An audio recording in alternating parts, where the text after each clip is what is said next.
الحمد لله رب العالمين إن الله وملائكته يصلون على النبي يا أيها الذين آمنوا صلوا عليه وسلموا تسليما. درود شریف. اللهم صل على محمد وعلى آل محمد كما صليت على إبراهيم وعلى آل إبراهيم إنك حميد مجيد.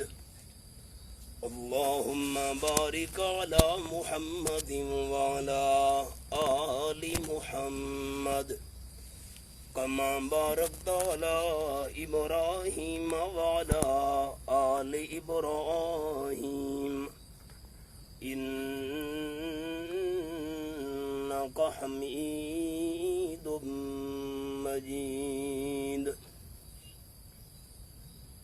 ذی وقار احباب، اللہ کریم کا بہت بڑا احسان اور فضل و کرم ہے کہ دین کی چند باتیں بیان کرنے اور سننے کے لیے اپنے گھر کے اندر اللہ رب العالمین نے ہمیں مل بیٹھنے کی توفیق نصیب فرمائی. الحمدللہ. آج کی اس حاضری میں آپ کے سامنے جو مسئلہ عرض کرنا ہے وہ یہ ہے کہ ہم تمام اہل ایمان کا عقیدہ یہ ہے کہ ساری کائنات کے انسانوں میں سے ہر قسم کے چھوٹے اور بڑے گناہوں سے پاک صرف انبیاء علیہم السلام ہوا کرتے ہیں. بے شک. گناہ کرنا تو بات کا معاملہ ہے، اللہ اپنے پیغمبر کے دل میں گناہ کا ارادہ تک بھی پیدا نہیں ہونے دیتا. بے شک. انبیاء علیہم السلام کے علاوہ اس کائنات میں کوئی بڑے سے بڑا انسان معصوم نہیں ہے. معصوم کا مطلب ہر قسم کے گناہوں سے پاک اور ہر قسم کی کمی بیشی والے ارادے سے بھی جس کا دل پاک ہو. یہ جو عصمت کا سلسلہ ہے، رب العالمین نے اس سلسلہ کو مکمل اور بند کیا تاجدار مدینہ صلی اللہ علیہ وسلم پر. آپ کا لقب ہے خاتم المعصومین.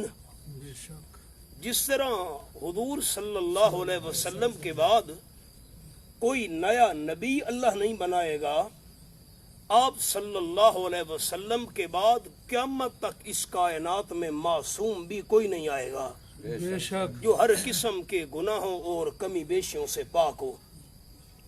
دوسری بات، جب انبیاء علیہم السلام کے علاوہ کوئی انسان خطاؤں سے، غلطیوں سے، کمی بیشیوں سے پاک نہیں، ہم سے اگر کوئی کمی بیشی ہو جائے تو اس کے تدارک کا طریقہ کیا ہے؟ رب العالمین نے بیان فرمایا. فرمایا اعوذ باللہ من الشیطان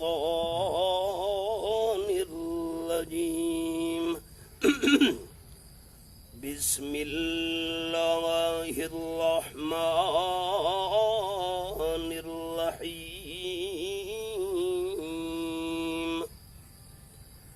یا ایہا الذین آمنوا توبوا الی اللہ توبۃ نصوحا.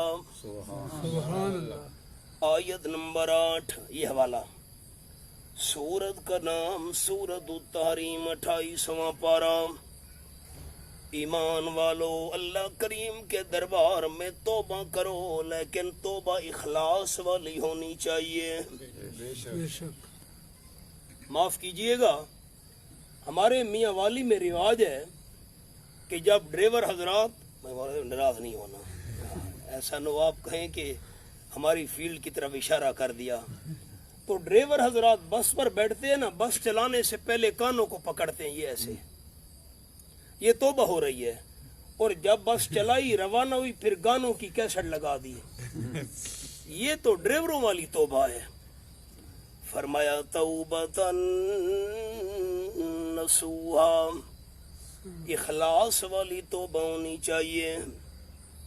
تاجدار دو عالم صلی اللہ علیہ وسلم نے اخلاص والی توبہ کی مثال بیان فرمائی۔ اب دو حدیثیں سناتا ہوں۔ آپ صلی اللہ علیہ وسلم نے فرمایا، ایک بندہ راستے میں چلا جا رہا ہے، صحرا ہے، ریگستان ہے، دور دور تک کوئی سائے والا درخت نظر نہیں آ رہا۔ اس بندے کو سفر کرتے کرتے سایہ دار درخت نظر آیا، سواری سے نیچے اترا، دل میں سوچنے لگا تھوڑی دیر سائے کے نیچے آرام کر لوں، تھکاوٹ دور کرنے کے بعد منزل کی طرف روانہ ہو جاؤں گا۔ امام الانبیاء صلی اللہ علیہ وسلم فرماتے ہیں، یہ پردیسی بندہ درخت کے سائے کے نیچے لیٹا، سائے کے نیچے سر رکھنے کی دیر تھی، پردیسی کو نیند آ گئی۔ حضور اکرم صلی اللہ علیہ وسلم فرماتے ہیں، جب اس کو جاگ آئی، پریشان ہو گیا، سواری غائب ہے، پانی بھی سواری پر تھا، کھانا بھی سواری پر بندھا ہوا تھا، بھاگ کر ٹیلے پر چڑھ گیا، آس پاس دیکھا لیکن سواری نظر نہیں آ رہی، وہاں سے اٹھا دوسرے ٹیلے پہ جا پہنچا، آس پاس دیکھا لیکن سواری نہیں ہے۔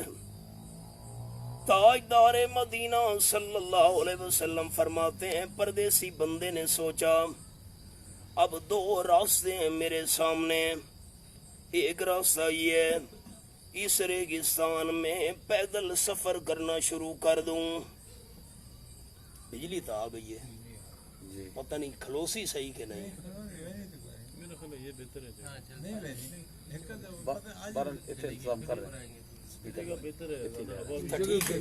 اچھا جی۔ اب دیکھیے گا، دو راستے اس پردیسی کے سامنے، آپ صلی اللہ علیہ وسلم نے فرمایا، سوچا اگر میں پیدل سفر شروع کر دوں، راستے میں بھوک اور پیاس کی وجہ سے تڑپ تڑپ کر مر جاؤں گا۔ دوسری صورت یہ ہے، اسی سایہ دار درخت کے نیچے لیٹ جاؤں، اگر مجھے موت آتی ہے کم از کم سائے کے نیچے موت آئے، ذلت کے ساتھ مرنے سے بہتر ہے سائے کے اندر میری روح پرواز ہو۔ امام المرسلین صلی اللہ علیہ وسلم فرماتے ہیں، یہ بندہ سائے میں لیٹ گیا، موت کا انتظار ہے۔ یہ الفاظ قابل غور ہے میرے دوستوں کے لیے، موت کے انتظار میں لیٹا ہوا ہے۔ حضور انور صلی اللہ علیہ وسلم فرماتے ہیں، موت کے انتظار میں بندہ سائے کے نیچے لیٹا، سر رکھنے کی دیر تھی، نیند آ گئی، تھوڑی دیر کے بعد آنکھ کھلی، دیکھتا ہے سواری ساتھ کھڑی ہوئی ہے، بھاگ کر اٹھا، سبحان اللہ، کھانا چیک کیا، کھانا بھی سواری پہ بندھا ہوا ہے، پانی کا برتن بھی موجود ہے۔ آپ صلی اللہ علیہ وسلم فرماتے ہیں، اب خیال سبق آ گیا دوستو، پہلے تو بندہ موت کے انتظار میں لیٹا ہوا تھا، جب سواری دیکھا، پانی اور وہ کھانے کو چیک کیا، اتنی زیادہ خوشی ہوئی، خوشی کی وجہ سے الفاظ غلط زبان سے نکل گئے۔ آپ صلی اللہ علیہ وسلم فرماتے ہیں، مشکوٰۃ شریف میں لفظ، بندہ کہنے لگا، اللہم انت عبدی وانا ربک، اللہ تجھے پانی کی ضرورت تھی، میں نے تجھے پانی مہیا کیا۔ اللہ کو کیا ضرورت ہے پانی کی؟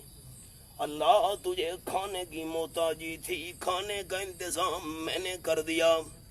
اللہ تجھے سواری چاہیے تھی، میں نے سواری کا بندوبست کر دیا۔ کہنا تو یہ چاہیے تھا، اللہ مجھے روٹی اور پانی کی ضرورت تھی، مجھے سواری چاہیے تھی، تو نے انتظام کیا۔ قال النبی صلی اللہ علیہ وسلم اخطا من شدت الفرح. آپ صلی اللہ علیہ وسلم فرماتے ہیں غلط الفاظ بندے کی زبان سے نکلے خوشی کی وجہ سے، اتنا زیادہ خوش ہوا الفاظ غلط زبان سے کہہ بیٹھا. آگے خیال سبق آ گیا.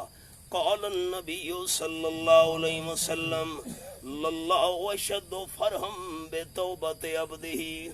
آپ صلی اللہ علیہ وسلم نے فرمایا میرے ساتھیو یہ تو ایک مثال تھی تمہیں سمجھانے کے لیے، اصل بات یہ ہے یہ بندہ خوشی کی وجہ سے الفاظ غلط کہہ بیٹھا، اس بندے کو اتنی زیادہ خوشی نہیں جتنی گناہگار انسان کی توبہ دے کر اللہ کو خوشی نصیب ہوتی ہے. گناہگار توبہ کرتا ہے اللہ اس سے بھی زیادہ خوش ہوتا ہے جتنا یہ خوش تھا. اور بخاری شریف کے اندر حدیث ہے آپ صلی اللہ علیہ وسلم فرماتے ہیں دروازہ کھٹکا کی فلنامی گناہگار بندے نے دروازہ کھولا. بخاری شریف میں حدیث ہے تھا بڑا مالدار بڑا دنیا دار اور انسان کے پاس دولت بھی ہو اور پھر گناہوں سے بچے، یہ بہت بڑا کمال ہے. میں نے سبق روک دیا. قرآن پاک کے الفاظ یہ میرے سامنے 7واں پارہ سورت کا نام سورت الانعام. فرمایا وَلَقَدْ جِئْتُمُونَا فُرَادَىٰ كَمَا خَلَقْنَاكُمْ أَوَّلَ مَرَّةٍ. یہ پہلی سطر اس صفحے کی آیت نمبر 94 سورت الانعام 7واں پارہ. مجھے اللہ ہونے کی قسم ہے انسان دنیا میں پیدا ہوتا ہے، ہر پیدا ہونے والے بچے کے دونوں ہاتھ خالی ہوتے ہیں. کوئی سونا نہیں، چاندی نہیں، مال نہیں، پیسہ نہیں. انسان دنیا میں آیا تو بھی ہاتھ خالی، انسان دنیا سے جانے لگا ہے پھر بھی دونوں ہاتھ خالی. اجڑ گیا وہ باغ جس کے لاکھ مالی تھے، سکندر جب چلا دنیا سے دونوں ہاتھ خالی تھے. کفن کا کوئی جیب نہیں ہوتا، یہ میری قمیص کو جیب لگے ہوئے ہیں. کفن کا کوئی جیب نہیں ہوتا کہ انسان رجسٹری والے کاغذات ساتھ لے کر جائے، وراثت والی ساری دستاویزات ساتھ لے کر جائے، سونے چاندی کا حساب کتاب ساتھ لے کر جائے. انسان دنیا میں آیا تو بھی ہاتھ خالی، دنیا سے جا رہا ہے پھر بھی دونوں ہاتھ خالی.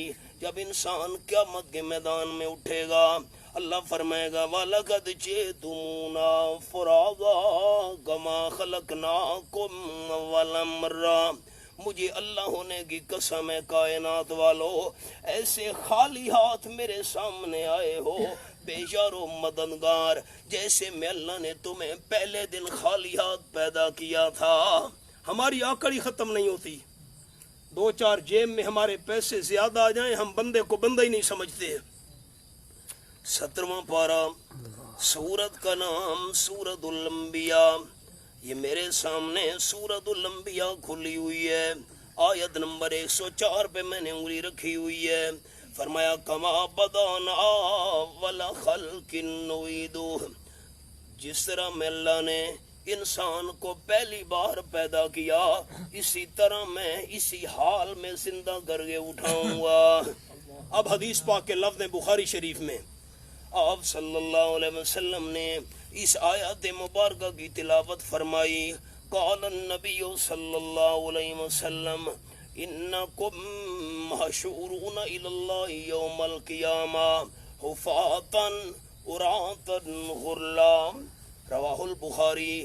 آپ صلی اللہ علیہ وسلم نے فرمایا تم قیامت کے دن زندہ ہو کر اٹھو گے حفاظن، کسی بندے کے پاؤں میں جوتی نہیں ہوگی.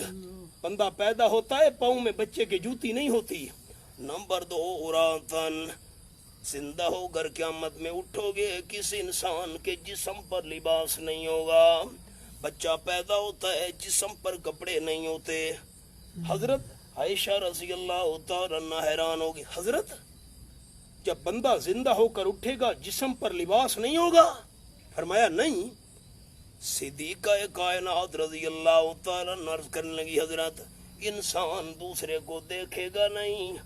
آپ صلی اللہ علیہ وسلم نے فرمایا جسم پر لباس نہیں ہوگا دوسرے کو دیکھنا بات کا معاملہ ہے. انسان کو اس وقت اپنے وجود کا بھی ہوش نہیں ہوگا. حدیث پاک میں آیا. نمبر 3 غرلہ. انسان پیدا ہوتا ہے ختنہ کیا ہوا نہیں ہوتا. اسی حالت میں اللہ زندہ کر کے اٹھائے گا. پاؤں میں جوتی نہیں, جسم پر لباس نہیں, ختنہ کیا ہوا بھی نہیں. ہمارا حال کیا ہے؟ ہر وقت دنیا دنیا, مال مال, پیسہ جائیداد. برادر صاحب سریکی کا شعر سناتا ہوں آپ سے معذرت. پڑھ پڑھ تسبیح دنیا داری دی اتے داڑھی کیتی ہوئی چٹی. ہر وقت دنیا مال پیسہ. پڑھ پڑھ تسبیح دنیا داری دی اتے داڑھی کیتی ہوئی چٹی. مسجد وچ کدی پیر نہ پاویں نیوی قبر اندھاری ڈٹھی. مال یتیم دائی میں کھاویں جویں لگے ترکاری مٹھی. حافظ یارا پتہ اس ویلے چلسی جس ویلے منہ تے آسیا مٹی. دنیا کیا چیز ہے؟ آپ صلی اللہ علیہ وسلم نے فرمایا کفل بڑا مالدار تھا بنی اسرائیل کے اندر. بخاری شریف میں حدیث ہے. دروازہ کھٹکا, کفل نے دروازہ کھولا. ایک پڑوسی عورت آئی ہوئی ہے دروازے پر. کیسے آئی ہو؟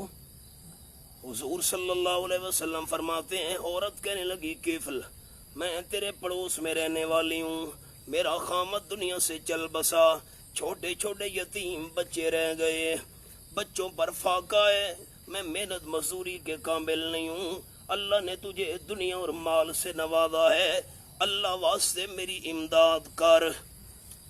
اب میں الفاظ بڑے محتاط بولوں گا, میں لوس ٹاک کا مخالف ہوں, میرے لفظوں پر دوستوں نے غور کرنا ہے. حضور انور صلی اللہ علیہ وسلم نے فرمایا کفل کہنے لگا سونے کے سکے لے آؤ. آ گئے, سونے کے سکے سامنے رکھے. حضور صلی اللہ علیہ وسلم فرماتے ہیں کفل نے کہا یہ سونے کے سکے تجھے دیتا ہوں, شرط یہ ہے اپنی عزت میرے حوالے کر. عورت کانپ اٹھی. پڑوسی عورت نے کہا کفل میرے کردار پر کسی قسم کا داغ اور دھبا نہیں ہے, خدا کے لیے یہ گندا مطالبہ چھوڑ. اس نے کہا نا عزت حوالے کرے گی تو تجھے یہ میں پیسے دوں گا. حبیب کبریا صلی اللہ علیہ وسلم فرماتے ہیں عورت مجبور ہو کر عزت حوالے کرنے کے لیے تیار ہو گئی. میں نے سبق روک دیا. ایک بات چھوٹی سی درمیان میں عرض کرنا چاہتا ہوں. صحابہ کرام کے شاگرد بڑے عظیم الشان تابعی علامہ ابن سیرین رحمت اللہ علیہ خوابوں کی تعبیر کے بڑے ماہر تھے. ایک بندہ آیا, علامہ صاحب میں نے خواب دیکھا ہے, تعبیر بیان فرمائیے. جی خواب سناؤ, تعبیر بتاتا ہوں. بندے نے کہا حضرت یہ میں نے خواب دیکھا کہ میرے پڑوس میں جو آدمی رہتا ہے اس کے گھر کے اندر ایک کبوتری ہے, میں نے پڑوسی کی کبوتری کو پکڑ کر اس کے پر توڑ دیے. علامہ ابن سیرین کا چہرہ پیلا پڑ گیا پریشانی کی وجہ سے. پڑوسی کی کبوتری کے پر توڑے, یہ خواب میں دیکھا ہے. بس کرنا نا حضرت یہ تو آدھا خواب ہے, آدھا خواب یہ ہے. میں نے پڑوسی کی کبوتری کے پر توڑے. ایک کالے رنگ کا کوا میرے گھر کی پچھلی دیوار میں سے سوراخ کر کے گھر کے اندر گھس آیا. علامہ ابن سیرین نے ٹھنڈا سانس لیا, فرمانے لگے بد نصیب, اللہ نے کتنی جلدی تجھ سے بدلہ لے لیا. خواب کی تعبیر یہ ہے تو نے پڑوسی کی کبوتری کے پر توڑے, کالا کوا تیرے گھر میں گھس آیا. خواب کی تعبیر یہ ہے تو پڑوسی کی گھر والی سے غلط کام کرتا ہے اور تیرا کالے رنگ کا نوکر تیری گھر والی سے برا کام کرتا ہے.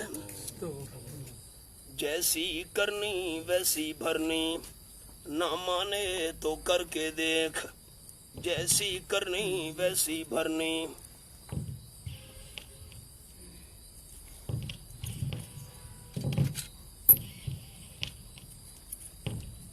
ٹھیک ہے بیٹا اتنے لکھت ہو جانا۔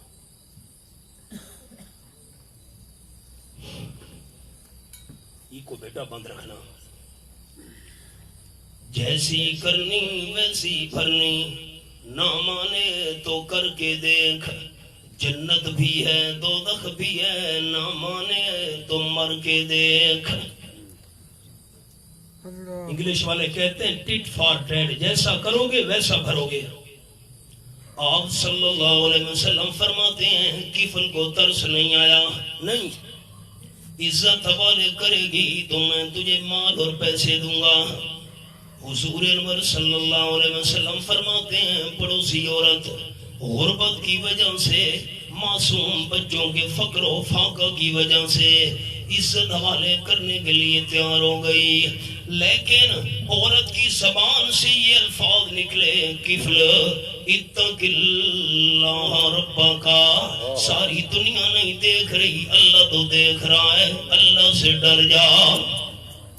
بس حضور اکرم صلی اللہ علیہ وسلم فرماتے ہیں اللہ کا نام سامنے آیا، کفل کانپنے لگ گیا، کہنے لگا پڑوسی عورت ساری زندگی میں نے گناہ کیے، اللہ مجھے یاد نہیں آیا تھا، آج تو نے اللہ یاد دلا دیا، یہ پیسے بھی سارے تو لے جا اور تجھے گواہ بناتا ہوں انا توب اللہ، میں سچے دل سے اللہ کے دربار میں توبہ کر رہا ہوں۔ آپ صلی اللہ علیہ وسلم فرماتے ہیں عورت پیسے لے کر چلی گئی، رات کا وقت ہوا، کفل پر موت آ گئی۔ میں نے سبق پھر روک دیا دوستوں کی توجہ کی خاطر۔ رات کا وقت ہوا، کفل پر موت آ گئی۔ زندگی کا کیا بھروسہ ہے، زندگی تو بے وفا ہے۔ آپ نے آب حیات کا نام سنا ہوگا، قاری صاحب موضوع آب حیات، آب مانا پانی، حیات مانا زندگی۔ لوگ سمجھتے ہیں کہ کوئی ایسا پانی ہے دنیا میں بندہ جس کو پی لے تو ہمیشہ کی زندگی نصیب ہو جاتی ہے۔ دل کی تختیوں پہ دوستوں نے میرے نام لکھنے ہیں، آب حیات موت کا دوسرا نام ہے، جس نے موت والا پانی پی لیا اب ہمیشہ ہمیشہ کی زندگی ہے۔ آب حیات موت کو کہتے ہیں۔ اب ذرا میں نے وہ سبق روک دیا، درمیان میں ایک بات عرض کرتا ہوں۔ آپ صلی اللہ علیہ وسلم نے، چلو پہلے ایک اور بات سناتا ہوں پھر حدیث پاک۔ تذکرۃ القرطبی، اللہ کے پیغمبر نے ملک الموت، موت والے فرشتے جس کو عوام اسرائیل کہتی ہے، اسرائیل سے کہا اسرائیل جب روح قبض کرنے کے لیے آنا ہو کم از کم کوئی انسان کے پاس پیغام تو بھیج دیا کر۔ بندہ سنبھل جاؤ، میں آنے والا ہوں، روح قبض کرنی ہے، کوئی پیغام تو بھیج دیا کر۔ اسرائیل نے کہا حضرت جب میں نے انسان کی روح نکالنے کے لیے آنا ہو ایک نہیں کئی پیغام بھیجا کرتا ہوں۔ اللہ کے پیغمبر نے فرمایا نہیں، آج تک پوری دنیا میں کسی انسان کے پاس تیرا کوئی پیغام نہیں آیا، میں آنے والا ہوں تیاری کر لے انسان، کوئی پیغام نہیں آیا بھائی۔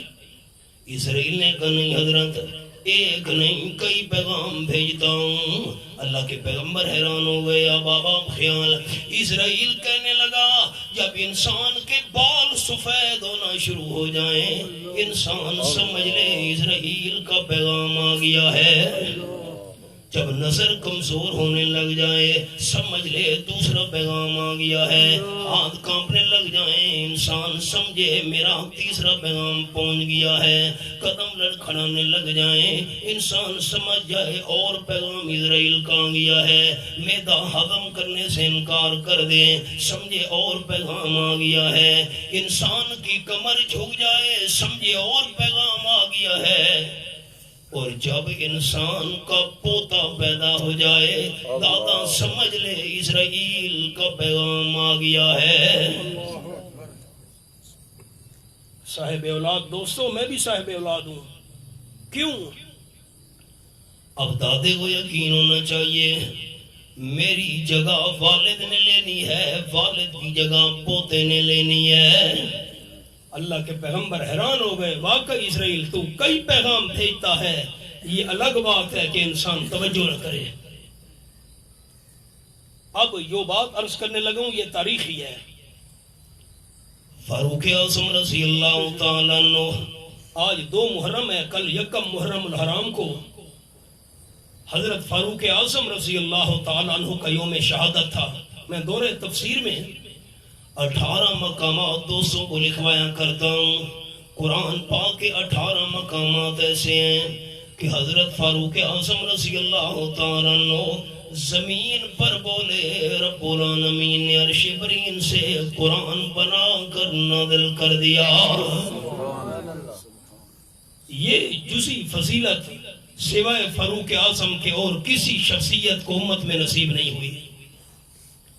حضرت فاروق اعظم رضی اللہ تعالیٰ عنہ نے تنخواہ پر، اجرت پر، معاوضے پر ایک آدمی ملازم رکھا ہوا تھا۔ روزانہ دروازہ کھٹکھٹاتا تھا صبح، فاروق اعظم رضی اللہ تعالیٰ دروازہ کھولتے تھے۔ اب خیال کیجیے گا میرے سارے احباب، دروازے پر کھڑا ہو کر وہ ملازم، وہ نوکر کہتا تھا فاروق اعظم رضی اللہ تعالیٰ عنہ موت کو نہیں بھلانا۔ بس اس کی یہ ڈیوٹی تھی، ماہانہ وظیفہ دیا کرتے تھے۔ روزانہ دروازے پہ دستک دے کر کہتا تھا موت کو نہیں بھلانا۔ ایک دن دروازہ اس نے کھٹکھٹایا، حضرت عمر رضی اللہ عنہ فرمانے لگے آج کے بعد تیری ملازمت ختم، کل نہیں آنا، بس چھٹی ہے، جو میں نے آپ کو وظیفہ آج تک دیا بس اب چھٹی، آپ کی ملازمت ختم ہے۔ بندہ حیران ہو گیا، امیر المومنین روزانہ آپ کو موت یاد دلانے کے لیے دروازہ کھٹکھٹایا کرتا تھا، اب کیوں میں نے کل سے نہیں آنا، ڈیوٹی ختم۔ امیر المومنین فاروق اعظم رضی اللہ تعالیٰ فرمانے لگے اس لیے تیری ڈیوٹی ختم ہے، تو روزانہ مجھے موت یاد دلانے آیا کرتا تھا، میرے بالوں میں سے ایک بال سفید ہو گیا ہے، یہی سفید بال موت یاد دلانے کے لیے کافی ہے۔ ہم نے کتنی توجہ کی، صحابہ کرام کی محفل، تاجدار ختم نبوت صلی اللہ علیہ وسلم نے فرمایا صدیق اکبر رضی اللہ تعالیٰ عنہ روزانہ کتنی دفعہ موت کو یاد کرتے ہو؟ حضرت صدیق اکبر رضی اللہ تعالیٰ عنہ عرض کرنے لگے حضرت جب میں صبح کی نماز پڑھ لوں دل کے اندر خطرہ پیدا ہو جاتا ہے، پتہ نہیں موت مجھے ظہر کی نماز تک بھی مہلت دیتی ہے کہ نہیں۔ جزاک اللہ، شاباش شاباش۔ حضرت فاروق اعظم رضی اللہ تعالیٰ عنہ آپ کتنی دفعہ روزانہ موت کو یاد کرتے ہیں؟ عرض کرنے لگے حضرت ظہر کی نماز پڑھنے کے بعد مجھے عصر کی امید نہیں رہتی، پتہ نہیں موت عصر کی نماز تک بھی مہلت دیتی ہے کہ نہیں۔ جزاک اللہ، شاباش۔ سارے صحابہ کرام سے آپ صلی اللہ علیہ وسلم پوچھتے آئے، آخر میں فرمانے لگے کہ ما ذکرتموہا حق ذکرہا، میرے ساتھیو تم نے موت کو تو بہت یاد کیا لیکن جیسے موت کو یاد کرنے کا حق تھا حق تم سے ادا نہیں ہوا۔ صحابہ کرام حیران رہ گئے، صبح پڑھ کر ظہر کی امید نہیں، ظہر پڑھ کر عصر کی توقع نہیں، کیسے موت کو یاد کرنے کا حق ادا ہوگا؟ رحمت للعالمین صلی اللہ علیہ وسلم نے فرمایا موت کو یاد کرنے کا حق یہ ہے کہ میں اللہ کا محبوب صلی اللہ علیہ وسلم جب نماز میں دائیں طرف سلام پھیرتا ہوں دل میں خطرہ پیدا ہو جاتا ہے، پتہ نہیں موت بائیں طرف بھی سلام پھیرنے کی مہلت دیتی ہے کہ نہیں دیتی۔ ہمارے حالات دیکھیے، ہمیں کہاں موت یاد ہے۔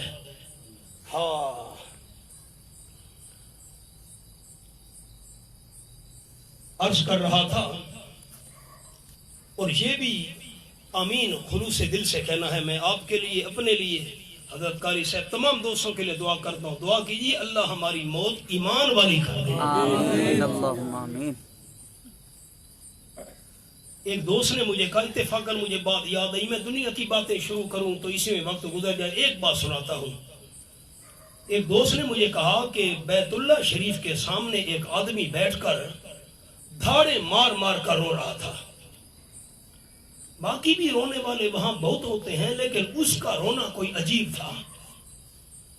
ہمارا دوست اس کے قریب پہنچا، بھی آپ اس عجیب انداز میں دھاڑے مار مار کر زاروں قطار رو رہے ہیں، کیا بات ہے؟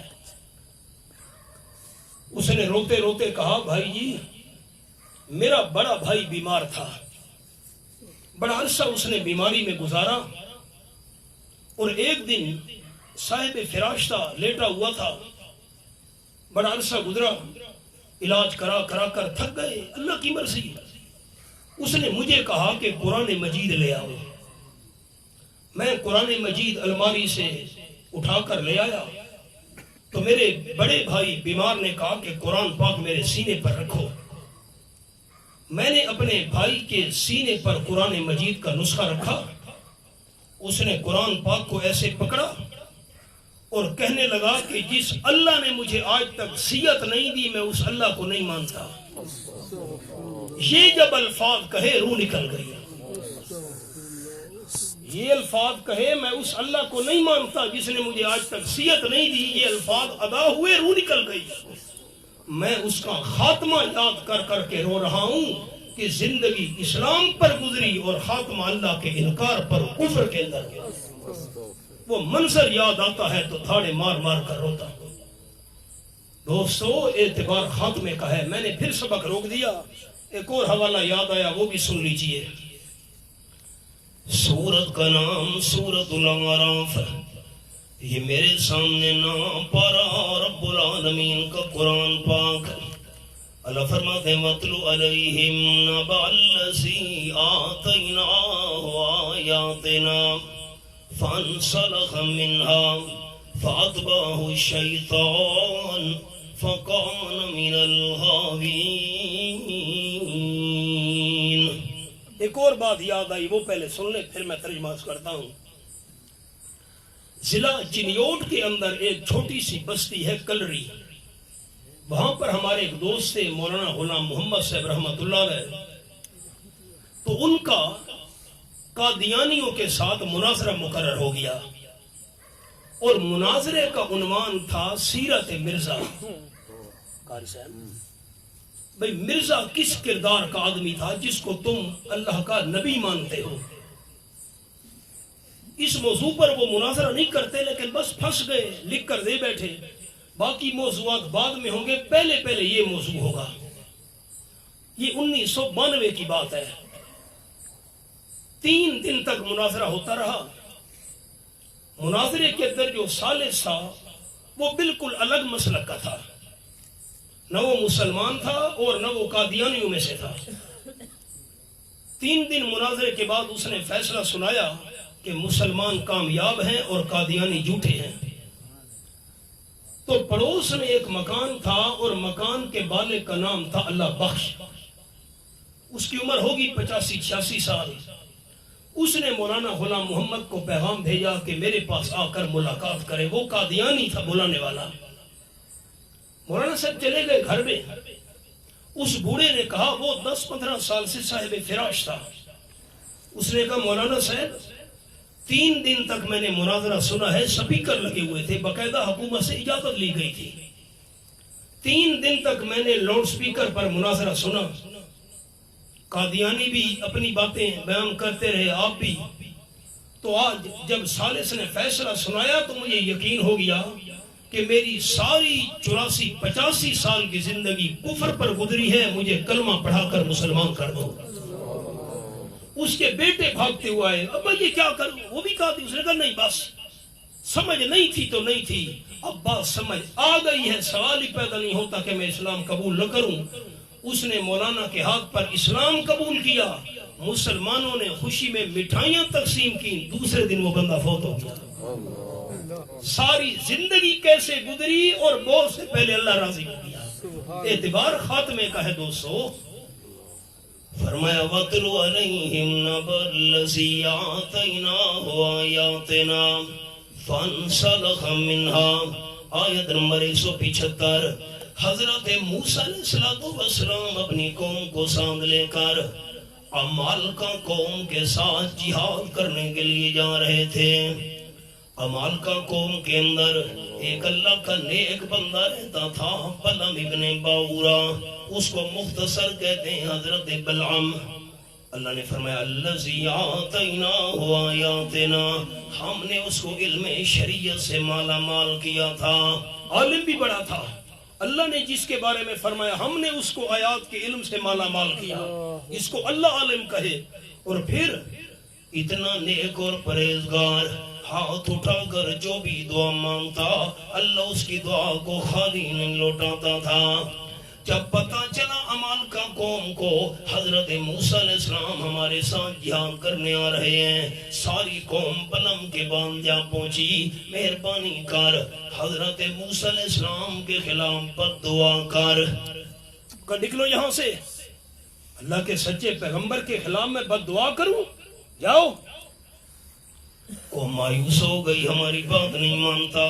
پیسے لے کر سونا چاندی ہیرے جواہرات یہ خزانہ لے کر اس کی بیوی کے پاس جا پہنچی. قوم والے کہنے لگے سارا مال تمہارا ہے. حضرت موسیٰ علیہ السلام کے خلاف 2 الفاظ بد دعا کے حضرت بلعم سے کہلوا دے. حضرت بلعم گھر میں آیا، بیوی ناراض بیٹھی ہے. نے کہا ساری زندگی ہماری فقر و فاقہ میں گزر گئی، یہ دیکھ یہ خزانہ سونا چاندی ہیرے جواہرات. 2 تو الفاظ ہیں حضرت موسیٰ علیہ السلام کے خلاف بد دعا کے، تو 2 الفاظ ہی نہیں کہہ سکتا. آئندہ ہماری زندگی بھی ایسی بھوک اور پیاس میں گزرے. اب میں نے سبق روک دیا، میں حدیث پاک ایک درمیان میں سناتا ہوں. قال النبی صلی اللہ علیہ وسلم من سعادت ابن آدم المرد صالحہ. آپ صلی اللہ علیہ وسلم نے فرمایا انسان کی خوش نصیبی کی سب سے بڑی نشانی یہ ہے کہ بندے کی بیوی نیک ہو. یہ انسان کی خوش نصیبی ہے. اور یہ بیوی حضرت بلعم کو جب بد دعا کرنے کے لیے مجبور کرنے لگی، پہلے تو حضرت بلعم نے بات نہیں مانی، پھر لالچ میں آ گیا، بیوی کی بات مان کر میدان میں نکلا. حضرت عبداللہ ابن عباس رضی اللہ تعالیٰ فرماتے ہیں ہاتھ اٹھا کر بد دعا موسیٰ علیہ السلام کے خلاف کرنے لگا.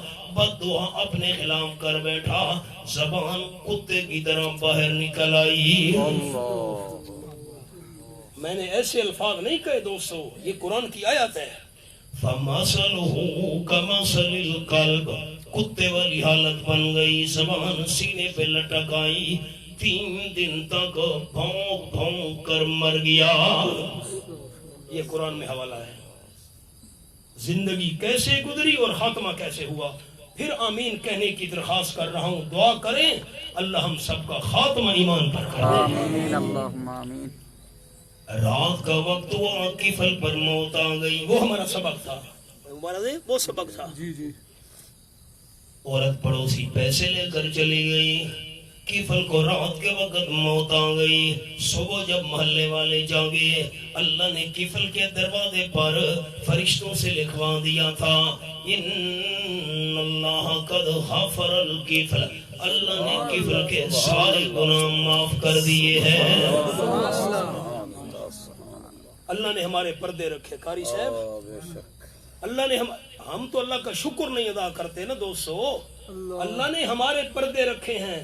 پچھلی امتوں میں قانون تھا اللہ کا، اگر موت کے بعد اللہ کسی کو معاف نہ کرتا، جب وہ فوت ہوتا صبح دروازے پر اللہ لکھوا دیتا تھا فرشتوں سے اللہ نے اس بد نصیب کو نہیں بخشا. اور جس کو اللہ معاف کرنا چاہتا دروازے پر لکھا جاتا تھا اللہ نے اس کو بخش دے. اگر یہ قانون اس امت میں ہوتا ہمارا کیا بنتا. جیسے ہمارے حالات ہیں، ہائے ہائے. یہ 2 ہفتے پہلے آپ کے ساتھ کا بعد میں ایک ظالم نوجوان نے اپنی بوڑھی والدہ کو مارا. سوشل میڈیا پر اس کی ویڈیو آئی ہوئی ہے. والدہ چیخ رہی ہے، رو رہی ہے. اور وہ اس کو مسلسل مار اور پیٹ رہا ہے. اس کی بہن نے چھت پر کھڑے ہو کر 1-2 منٹ کی ویڈیو بنائی اور وہ سوشل میڈیا پر آ گئی. جب ہمارے حالات یہ ہیں، صوبہ سندھ کے اندر ہے سانگھڑ کے اندر ایک آدمی کی گائے دوسرے کے کھیت میں گھس گئی. اس ظالم نے کلہاڑی کے ساتھ وار کر کے گائے کی ٹانگیں کاٹ دی، خون بہتا رہا، گائے چیخ چیخ کر مر گئی. ہمارے حالات یہ ہیں. اور حدیث پاک میں آیا اگر کوئی پرندہ کوئی جانور کسی آدمی کے کھیت میں سے کچھ کھا لے، اللہ مالک کے نامہ اعمال میں صدقے کا ثواب لکھوا دیتا ہے. ہمارے حالات یہ ہیں. اگر موت کے بعد وہ قانون ہوتا ہمارا کیا بنتا؟ آپ صلی اللہ علیہ وسلم فرماتے ہیں محلے والے حیران ہو گئے، اتنا بڑا گناہگار بخشا گیا. جب شور و غل بلند ہوا، پڑوسی عورت نے سنا، وہ بھی آ گئی. کیا بات ہے، کیوں شور و غل ہے؟